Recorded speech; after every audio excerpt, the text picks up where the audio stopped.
Sandy Creek Covered Bridge became a historic site in 1967 when all of the remaining covered bridges in Missouri were put on the National Register and acquired by the state.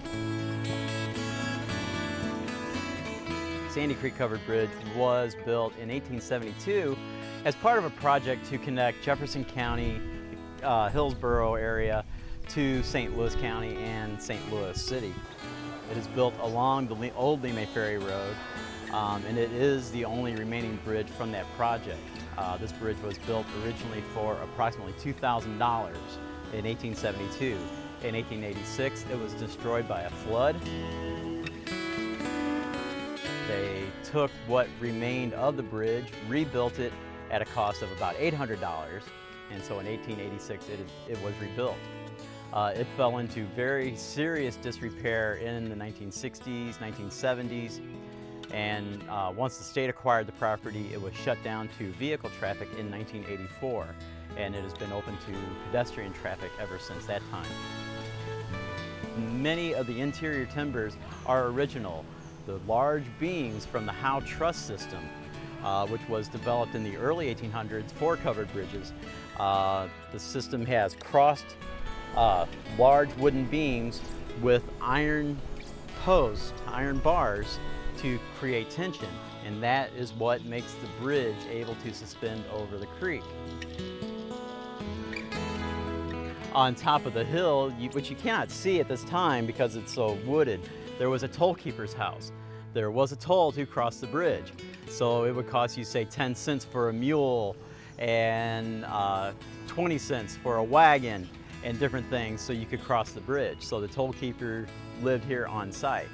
That house was destroyed by fire back in the 1990s. The reason we create a covered bridge, a couple of reasons. Sometimes your animals have trouble crossing an open bridge. They see the open water and all that, and they're used to going into barns. So you have a barn-like appearance to the front of the bridge, and so that encourages these animals to go in. Another reason is protection. You have a simple, you're caught out here in a storm, and you can get some semblance of protection from that. And a third reason for why they would build a covered bridge is for stability. By having the roof and the sides, it just makes it all that more stable, so you have less flexing and the bridge won't collapse. One of the ideas that you get from the covered bridges is a feeling of nostalgia. You approach the covered bridge and you are transported back to the time in the 1800s if you're on a covered wagon, if you're going to market, because Hillsborough, being the county seat, would have been where most of the business was done. And so if you're traveling from Arnold to go to Hillsborough to pay your taxes, this is the bridge you would cross. And so you're traveling along, you're out for a family outing, you're gonna have the whole family, you're gonna have a picnic, you're gonna go to the market, and you're gonna get all your supplies for, say, the next month at Hillsborough. So you're traveling, and this is what you approach.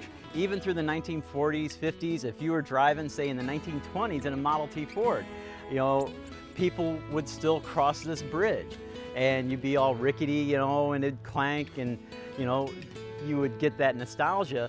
Just today, if you walk towards the bridge, you get that feeling of being transported back to the 1900s, early 1900s, the late 1800s, being on a wagon, if you can put yourself in that vision. What you see today is the current representation of Sandy Creek Covered Bridge. If you look at the bridge itself, if you go and cross, it's very disheartening to see what people have done to it. A lot of people have drawn and put graffiti on the bridge. We're trying to make it even more presentable We've submitted for a grant. It will cost a total of $40,000, and we have to replace all the siding on the bridge because of the graffiti. And so if we can catch the people who are doing the graffiti, we would like to, but we can't. They do it late at night. 70,000 people a year visit Sandy Creek Covered Bridge State Historic Site. And so it is a very popular area for picnicking. We have a large picnic area. The entire site takes up about 225 acres. Hopefully in the next 5 years we will develop a nature trail so people can experience what else is here. We have several beautiful natural resources here on the site. You just can't get to them right now. And hopefully we can expand that in the near future.